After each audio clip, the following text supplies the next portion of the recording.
Out here, there is nothing but water.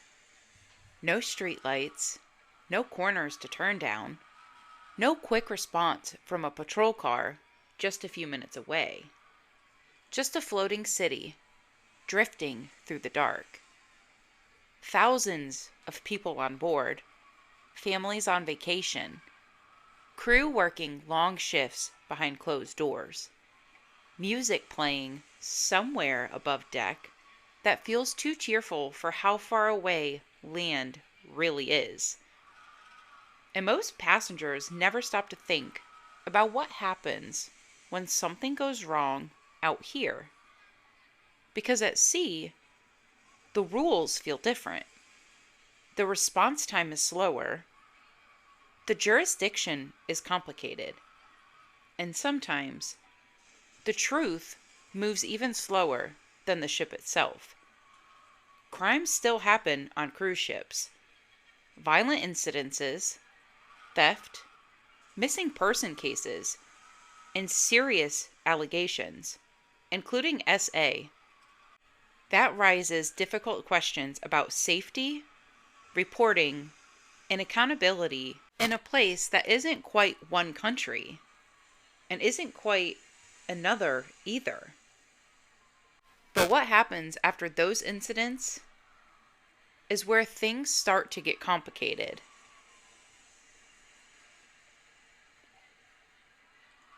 Welcome back to Hexes, Haunts, and Howls. I'm your host, Cupcake. Today, we are discussing the dark reality of cruise ship crime. Cruise ships are sold as the safest kind of vacation you can take. Floating resorts, controlled environments, a place where everything is planned, monitored, and handled for you. Bright brochures show calm seas, perfect sunsets, and smiling passengers who never seem to worry about anything beyond their next meal or excursion. But that image is only part of the story. Because once you step on board, you're not just on a vacation ship. You're inside a floating city. A city with thousands of passengers moving through hallways, restaurants, casinos, pools, and cabins stacked across multiple decks. And behind the scenes, there are also thousands of crew members working around the clock to keep everything running. That scale matters, because the bigger the ship, the harder it becomes to truly see everything happening inside at all times. And yet, most people still assume cruise ships are safer than land. Safer because there's security. Safer because it feels controlled. Safer because you're surrounded by staff and cameras and strict rules. But safety is often a perception, not a guarantee. On board major cruise lines like Carnival Cruise Line, Royal Caribbean International, Norwegian Cruise Line, MSC Cruises, and Disney Cruise Line, millions of passengers travel every year without incident. But most is not the same as everybody. And when something does go wrong at sea, the environment itself changes how that situation unfolds. Because you're no longer dealing with a city, a town, or even a country. You're dealing with a moving vessel, international waters, and a system where reporting, response, and jurisdiction doesn't always align the way people expect them to. That gap between expectation and reality is where the illusion of safety begins to break.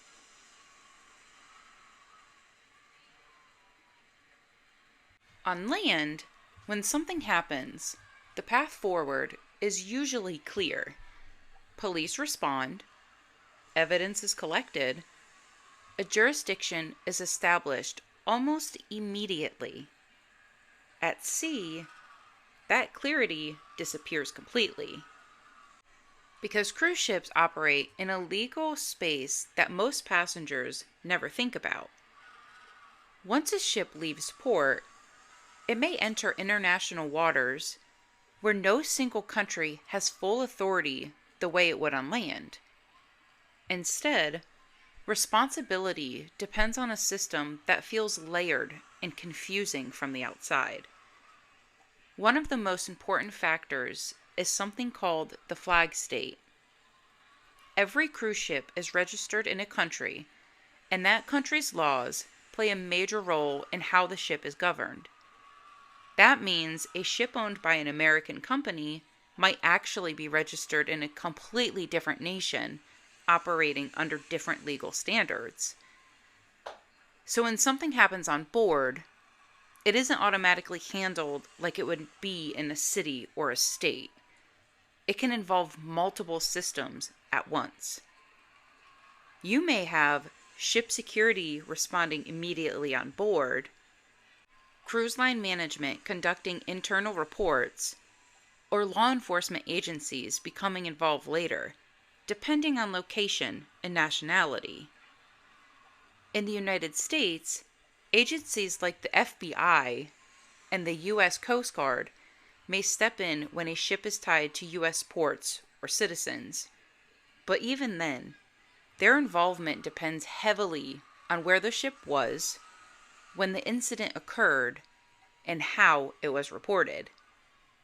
And that is where one of the biggest issues begin. Time. Because reporting incidences at sea is not always immediate the way people expect. Evidence has to be documented on board. Statements may be taken in a confined environment. And sometimes, investigations don't fully begin until the ship reaches the next port.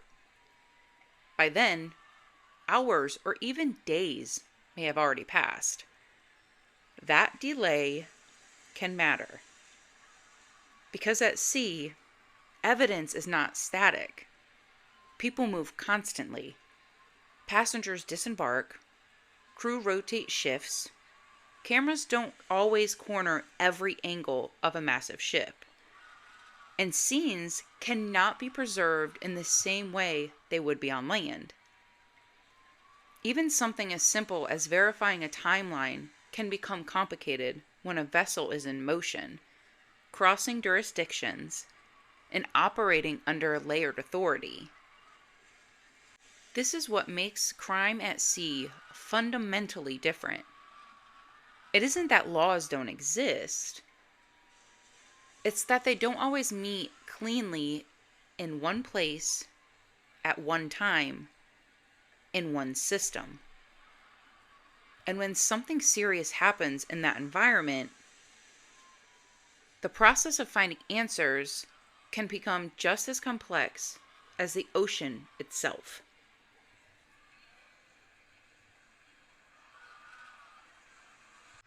Cruise ship crime doesn't usually look like what people imagine from movies or television.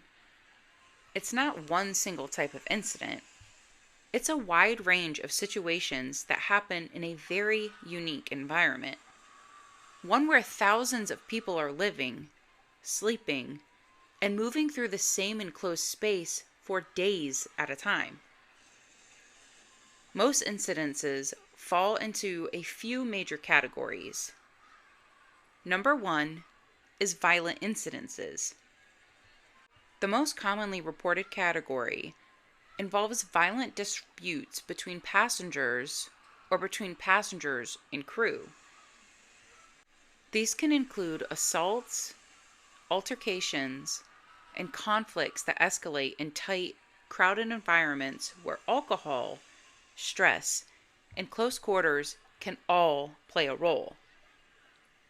Cruise ships are designed for relaxation, but they are still social environments with constant interaction. And when tensions rise, there isn't always an easy exit the way there would be on land. The second is essay allegations. Another category that appears in official reporting involves SA allegations. These cases can involve passengers, crew members, or interactions between both groups, and they are typically referred to as allegations while under investigation. What makes these cases particularly complex at sea is not just the seriousness of the claims, but the environment they happen in. Evidence collection, reporting timelines, and jurisdiction can all be more complicated compared to on land-based incidences. Statements may be taken on board, and investigations often continue after the ship reaches port. This category is one of the most sensitive in cruise ship crime reporting, and is also one of the most closely monitored in official oversight data.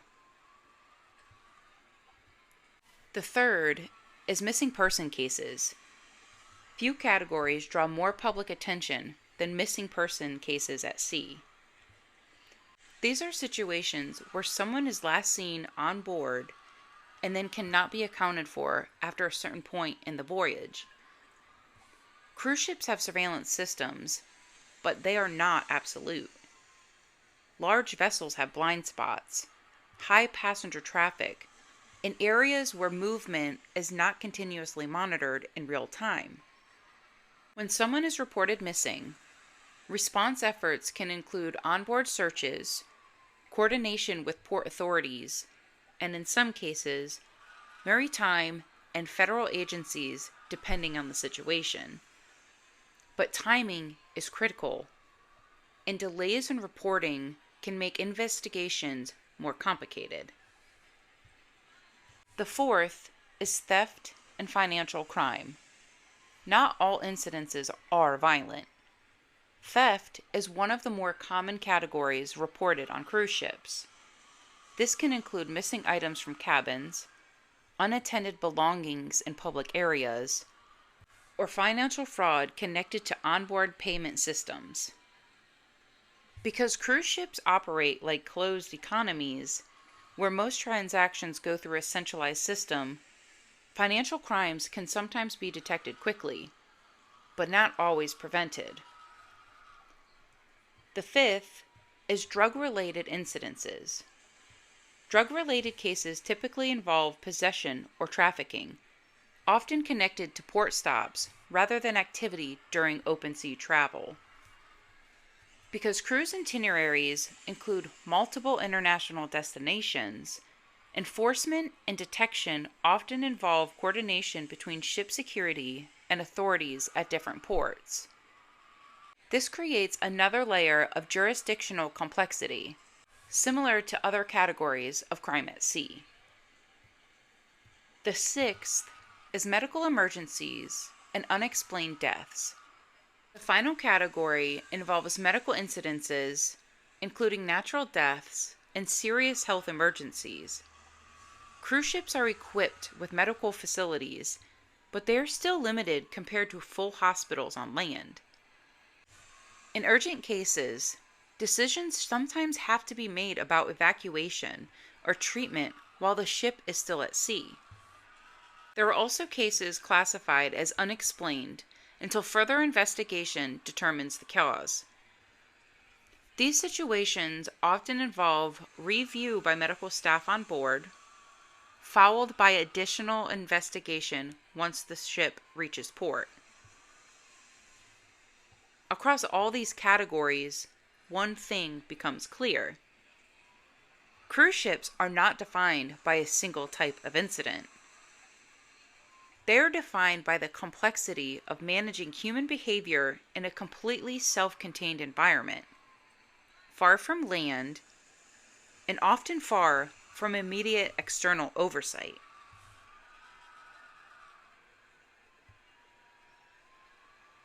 When you start looking at cruise ship crime as a whole, it becomes less about individual shocking stories and more about patterns.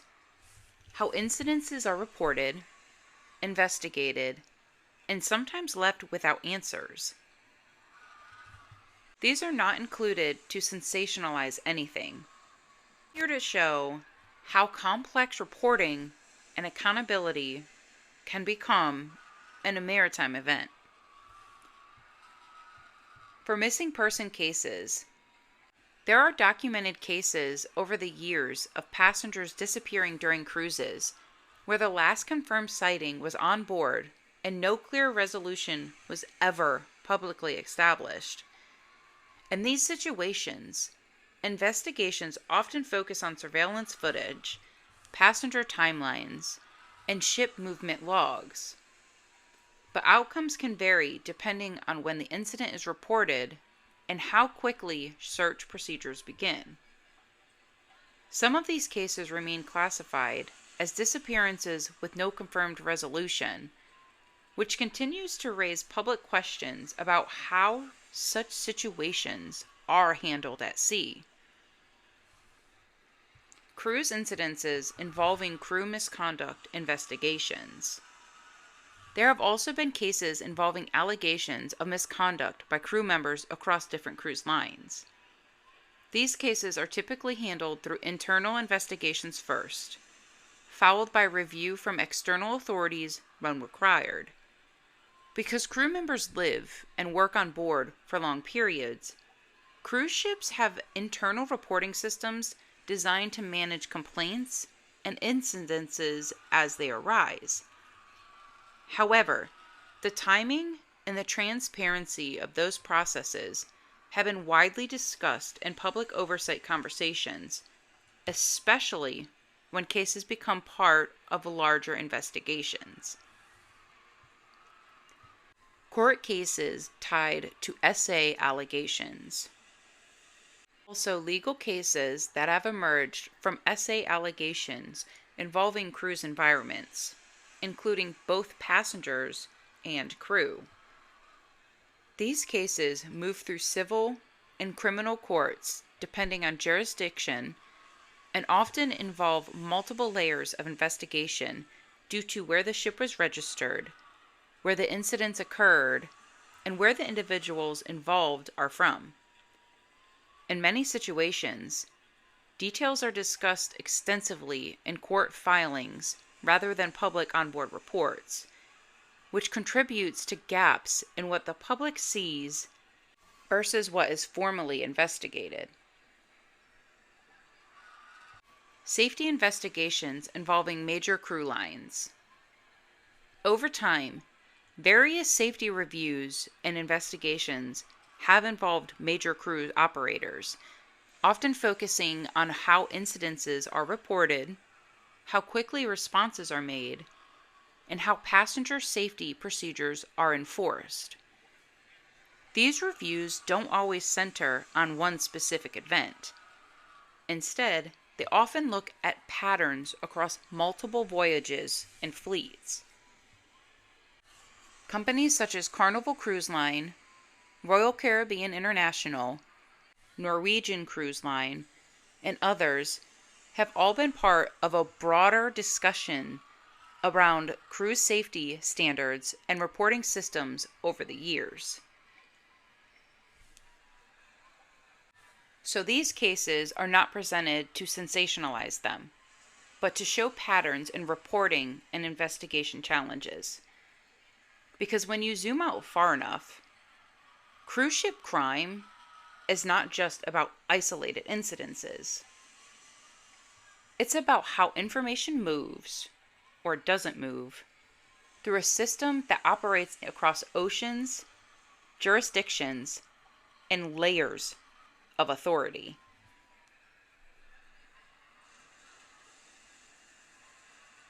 One of the most important parts of understanding cruise ship crime isn't just what happened on board, it's what gets officially reported afterward.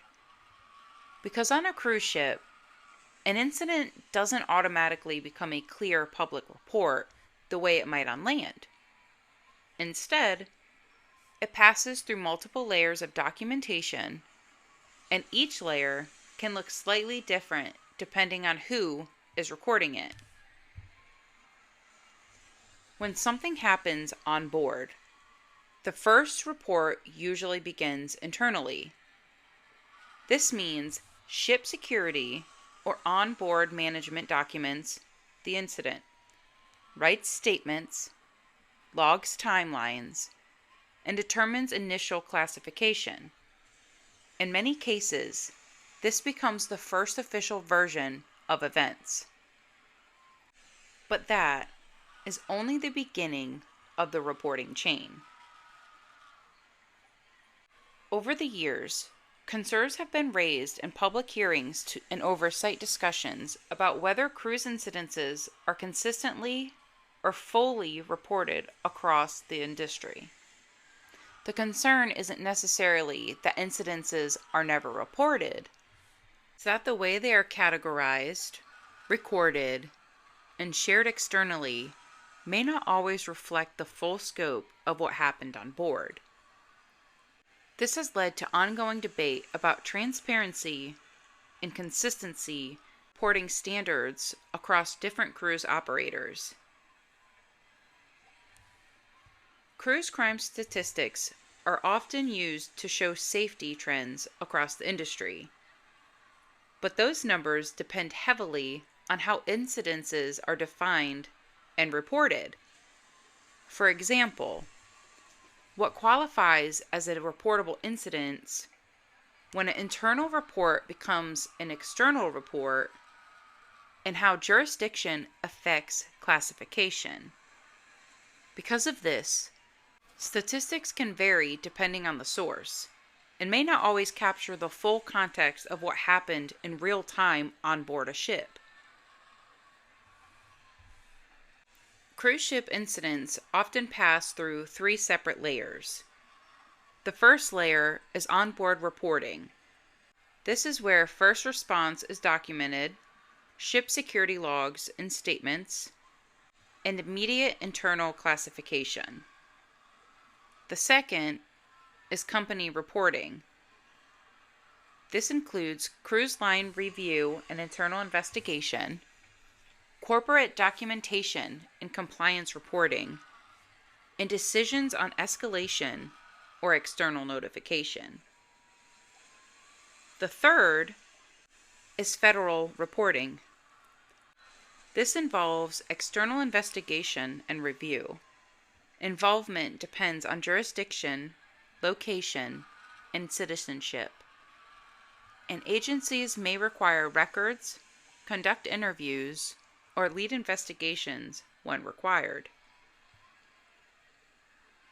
When a cruise incident falls under U.S. jurisdiction or involves U.S. ports or citizens, 2 key agencies may become involved: Federal Bureau of Investigation and the United States Coast Guard. Their involvement depends on the nature of the incident, where the ship was operating, and how and when the event were reported. The reporting problem at sea isn't always about the missing piece of information. It's about how many systems are involved in reporting the same event, and how those systems don't always produce identical versions of the truth.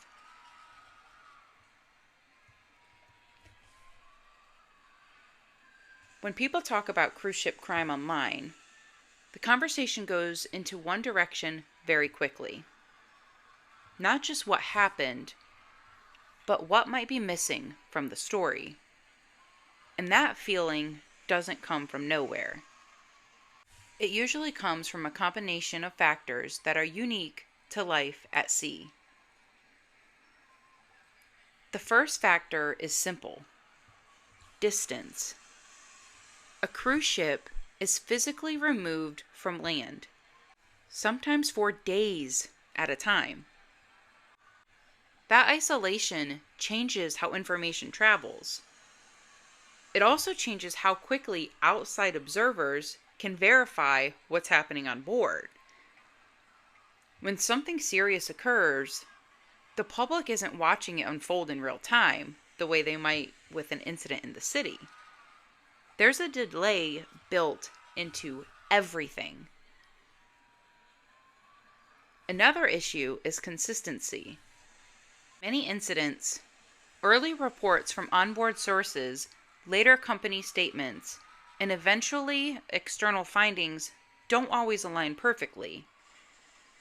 Sometimes that's due to involving investigations. Sometimes it's due to incomplete initial information. And sometimes it's because different entities are documenting the same event from different perspectives. But to the public, those differences can look like contradictions. At sea, investigations rarely begin and conclude in one continuous process.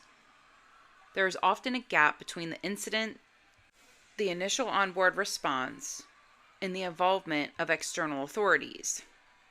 That delay can create uncertainty, especially when passengers have already left the ship, crew members have rotated out, and the physical locations have changed.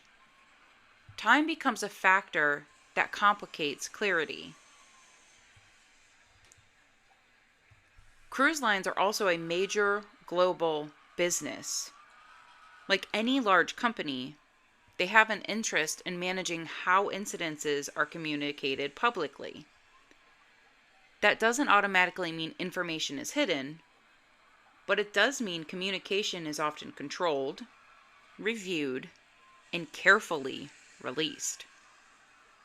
This can include internal investigations, legal review processes, and structured public statements. To outside observers, that controlled flow of information can sometimes feel like distance or lack of transparency. The final factor is the internet itself. Cruise incidents often spread quickly online, especially when details are unclear or incomplete. In that space, speculation can grow faster than official information is released. Over time, discussions can shift between verified reports, partial information, or speculation and theories. And those categories don't always stay separated once they circulate widely. It's important to hold both ideas at the same time. Not everything unexplained is a cover-up, but not everything is fully transparent either. Cruise ship incidences exist in a space where information is real, but also fragmented. And when you combine isolation, delayed reporting, and public uncertainty, it's easy to see why some stories take on a life of their own. But understanding that process is what separates documented reality from assumption. And at sea, that line is often harder to see than people expect.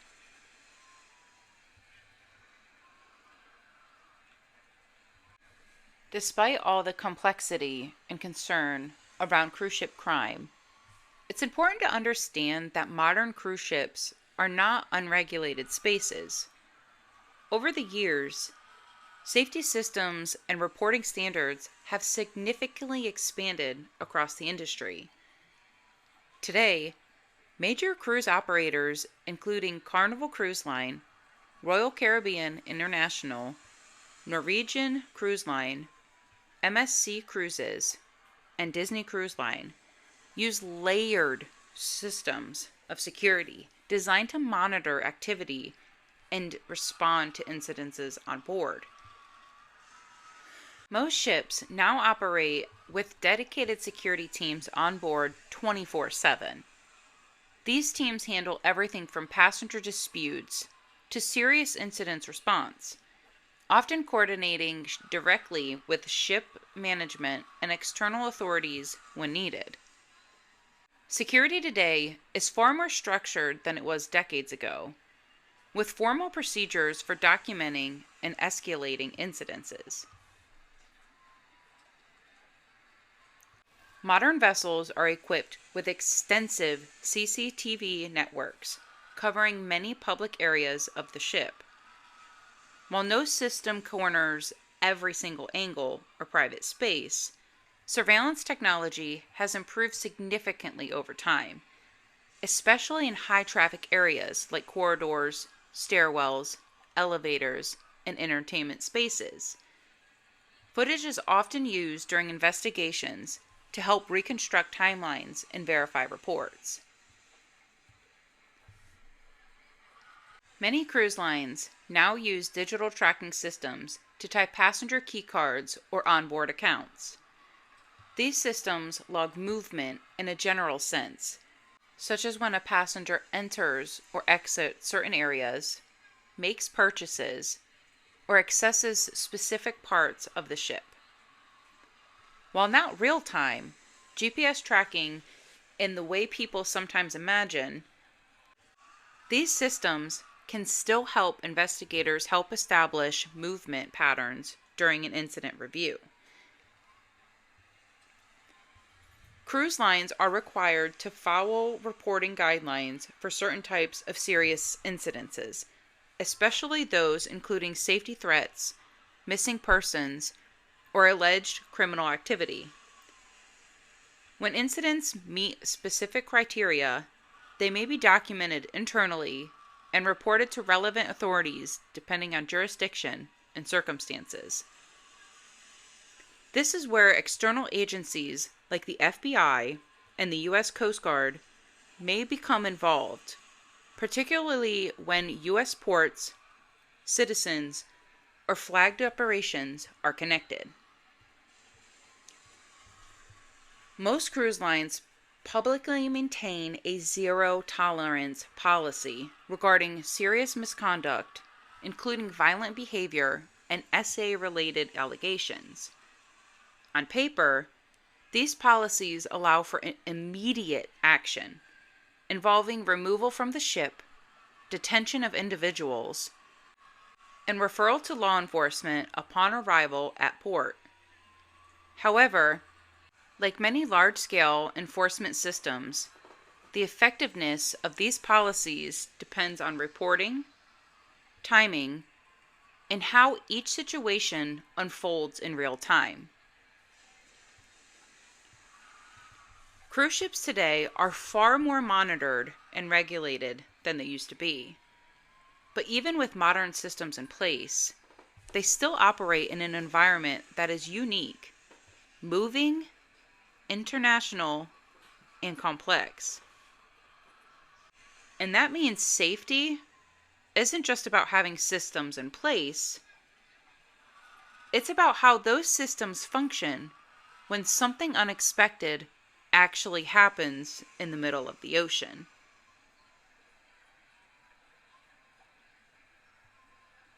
Out here, the ocean doesn't change. It doesn't care about schedules, itineraries, or how carefully everything has been planned. A cruise ship can feel like a world of its own. Bright lights, music, laughter, movement across every deck. But underneath that surface, there is still the same reality. You are surrounded by open water in every direction.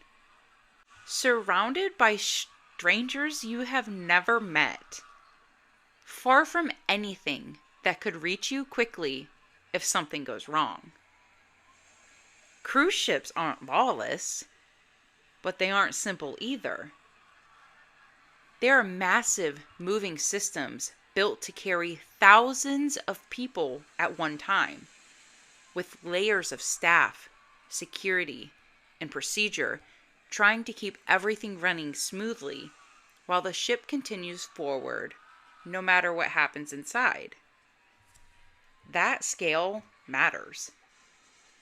Because when you combine thousands of passengers, thousands of crew members, constant movement, limited physical space, and international waters, even small incidences become complicated to manage, investigate, and understand.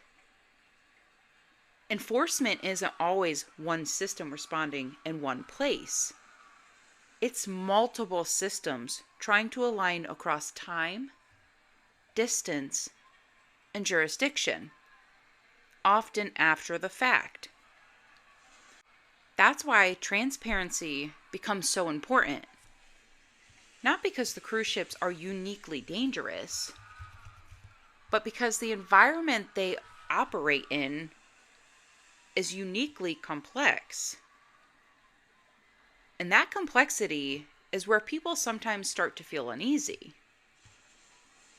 Because once you understand how large, isolated, and self-contained these ships really are, the experiments can shift in your mind.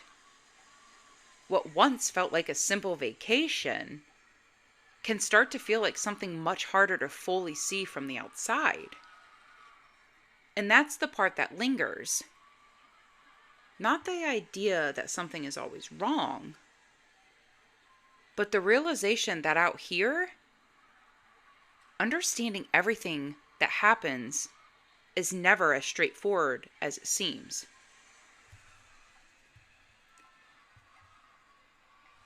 And that's where the ocean leaves us, in that space between what we know and what we can never fully see from the shore.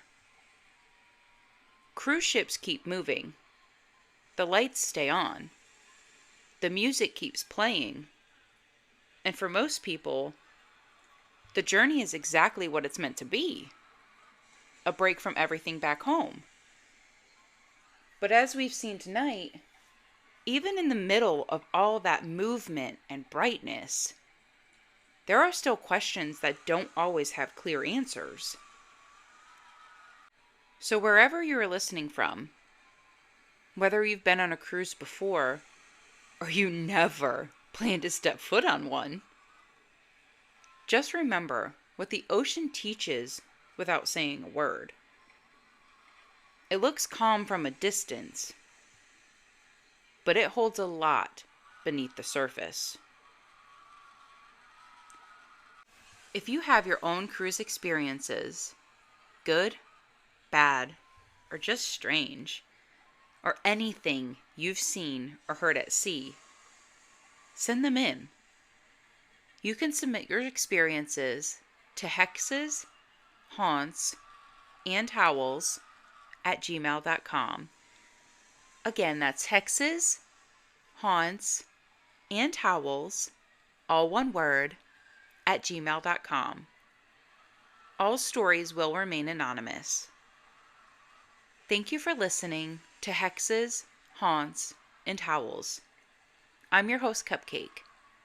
Until next time, stay sweet.